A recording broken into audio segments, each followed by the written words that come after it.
Okay, let's look at how the stock market is doing today. So let's start with the VIX. The VIX is so important because right now the VIX is super high. And when the VIX is super high, the stock market tends to go down.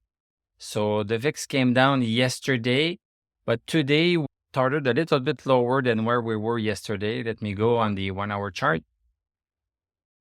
We opened today at 24, so this is lower than where we closed yesterday.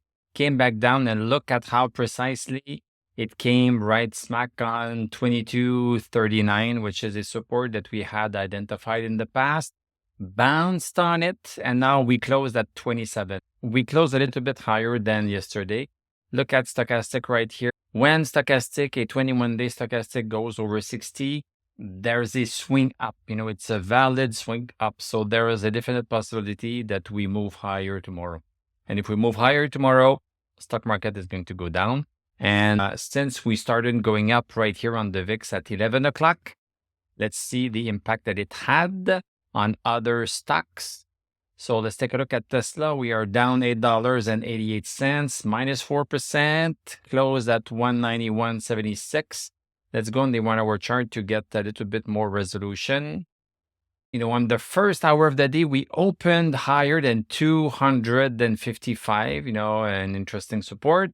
We came back down, and then from 11 o'clock, like the VIX was showing, things started to go down. It's definitely not the time to buy Tesla because we don't know if it has stopped falling or not.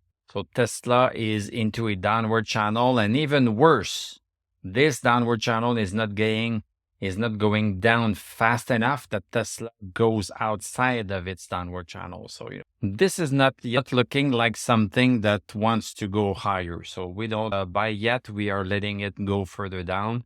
We are going to let it stabilize a while and then show us that it wants to go up. Take a look at the bonds. Bonds are climbing higher. Nikkei, which was one of the reasons why we had this big problem about the yen carry trade. You can look it up. This one is trying to go higher, but basically it's going sideways. The Japanese yen is quite strong. This is looking like we are bouncing a little bit, but this is not a sign that we want to move higher. USD basically going sideways. Let's take a look at the stock indices. So Dow Jones, pretty much a sideways day. S&P 500, we try to break this middle bearish channel resistance, broke it during the day, came back down. So this is a little bit of a fail. Nasdaq went as high as the resistance. So this is textbook. This is textbook what is supposed to be happening. When we are into a downward channel like this, we are supposed to zigzag between the two lines, and this is exactly what happened. We zigged on Monday here at the bottom, and we zagged today on the other side, and now we are moving down. So we are not supposed to break this line. This is what the resistance is. We are not breaking it. Each time we are coming to it, we are caving in. We have some exceptions, but here we did not have an exception, and here we did not have an exception. Let's take a look at our important stocks. So Apple, basically going sideways. Yes, it's up 1.65%, but this is pretty much going sideways after the bounce we had on Monday. Amazon trying to go higher, cannot break 167 yet. AMD going sideways, quite weak. And if you don't have stochastic in any stock, don't buy it.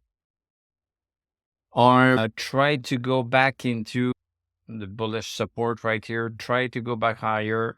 Did not succeed. We came back down.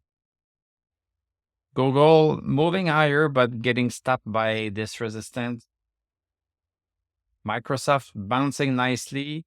Even if we have a little bit of a move up, this is risky to get in because we don't have stochastic. Meta basically going sideways. NVIDIA moving down towards 97.13. Palantir, we had a great earnings, but we have two red candles. So we closed higher than where we were on Monday. But you can still consider this a buy, as I said, but we have stochastic almost above 60. We still have resistance right here that we cannot break. So this is a bullish channel. support that became resistance, and we are still underneath it. SMCI plunging, SoFi sideways. Let's take a look at our EV stocks. BYD down, Lucid sideways, basically, even though it's down 5%. We are still between 275 and 336. New battery material. Okay, we have a break. If you want to buy something, this is what you can buy. You do your own research, you make your own decisions. But basically, you know, we were stuck below 9 cents for a while, and now we have a break. Look at stochastic. This is over 60. This is a buy for new battery material. This is a company that is making silicone anode exactly like Tesla wants to do them.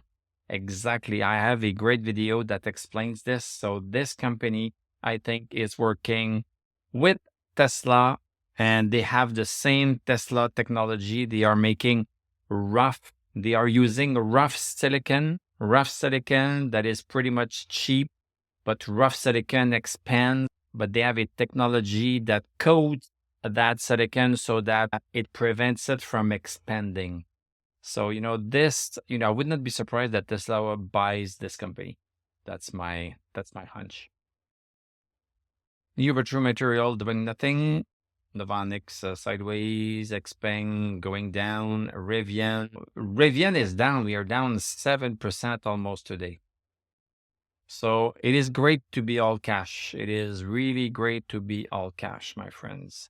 Nouveau Monde Graphite jumping a little bit higher, but no stochastics, so we don't believe that. Nikola Mining, we broke 34, so that was our sell signal right here. I'm still in it because I have, I have a hard time believing this. So I am suffering from delusion. This is the support that we have right here, you know, support right here, support at 29.5.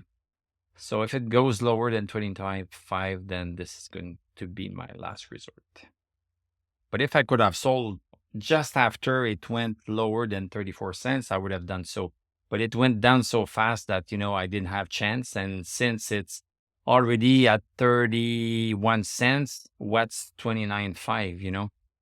It's not that much difference. So this is why I'm thinking that way. Bitcoin sideways. Look at this XRP, 18% higher. 18% higher. This is interesting.